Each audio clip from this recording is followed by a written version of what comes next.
It was the design of Angelo Ricci and John Zanuck and Manuel Silva to call on the terrible old man. This old man dwells all alone in a very ancient house on Water Street near the sea, and is reputed to be both exceedingly rich and exceedingly feeble, which forms a situation very attractive to men of the profession of mercers Ricci, Zanuck, and Silva, for that profession was nothing less dignified than robbery.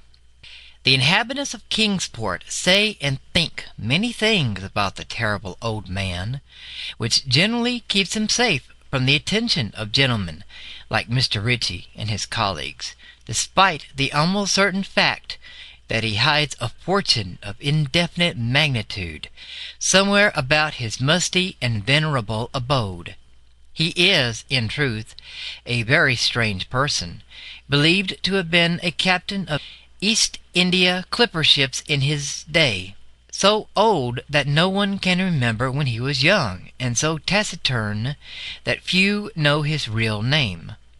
Among the gnarled trees in the front yard of his aged and neglected place, he maintains a strange collection of large stones, oddly grouped and painted, so that they resemble the idols of some obscure Eastern temple. This collection frightens away most of the small boys who love to taunt the terrible old man about his long white hair and beard, or to break the small paned windows of his dwelling with wicked missiles. But there are other things which frighten the older and more curious folks, who sometimes steal up to the house to peer in through the dusty panes. These folks say that on a table in a bare room on the ground floor are many peculiar bottles, in each a small piece of lead suspended pendulum-wise from a string. And they say that the terrible old man talks to these bottles, addressing them by such names as Jack, Scarface, Long Tom, Spanish Joe, Peters, and Mate Ellis, and that whenever he speaks to a bottle, the little lead pendulum within makes certain definite vibrations as if in answer. Those who have watched the tall, lean, terrible old man in these peculiar conversations do not watch him again. But Angelo Ricci and Joe Zanuck and Manuel Silva were not of Kingsport blood. They were of that new and heterogeneous alien stock which lies outside the charmed circle of New England life and traditions, and they saw in the terrible old man merely a tottering, almost helpless graybeard who could not walk without the aid of his knotted cane, and whose thin, weak hands shook pitifully. They were really quite sorry in their way for the lonely, unpopular old fellow, whom everybody shunned, and at whom all the dogs barked singularly.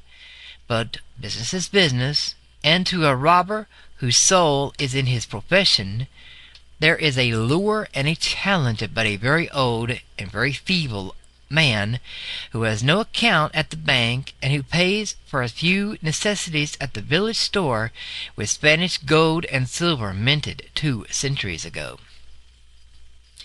Messrs. Ricci, Zanuck, and Silva selected the night of April 11th for their call. Mr. Ricci and Mr. Silva were to interview the poor old gentleman, while Mr. Zanuck waited for them in their presumable metallic burden with a covered motor car in Ship Street, by the gate in the tall rear wall of their host's grounds. Desire to avoid needless explanations in case of unexpected police intrusions prompted these plans for a quiet and unostentatious departure. As prearranged, the 3 adventurers started out separately in order to prevent any evil-minded suspicions afterwards.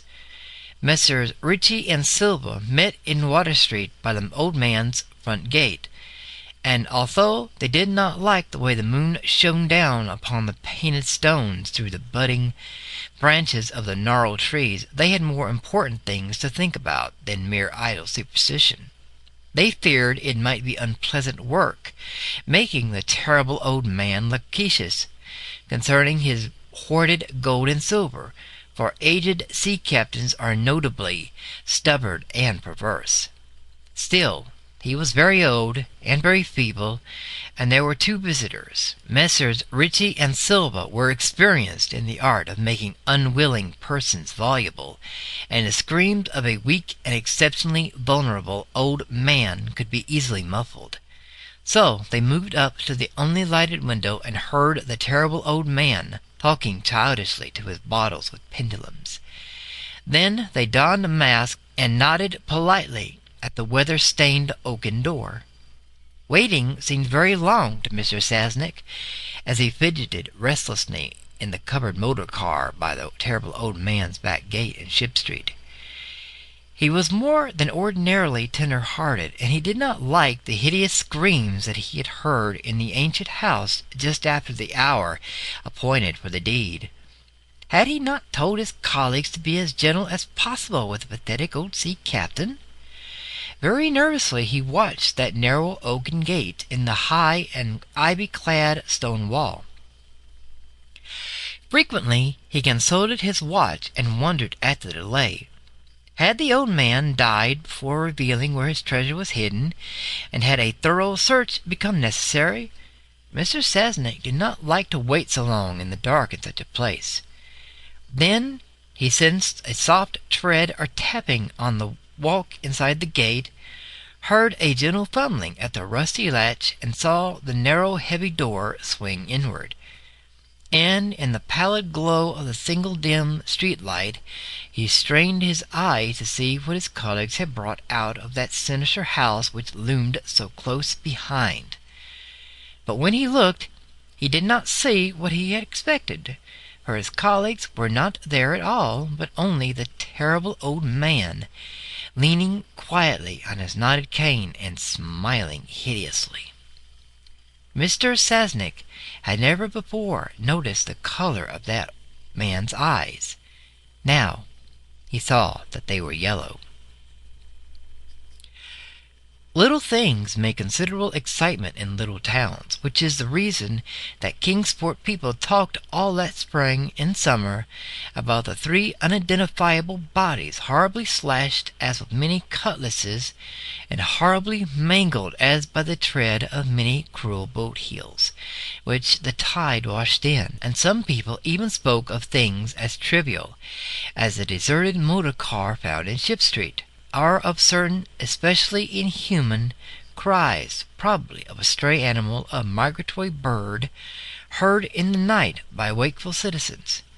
But in this idle village gossip the terrible old man took no interest at all. He was by nature reserved, and when one is old and feeble, one's reserve is doubly strong.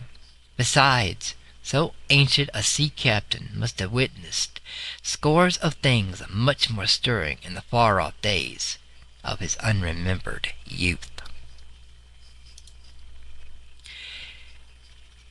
End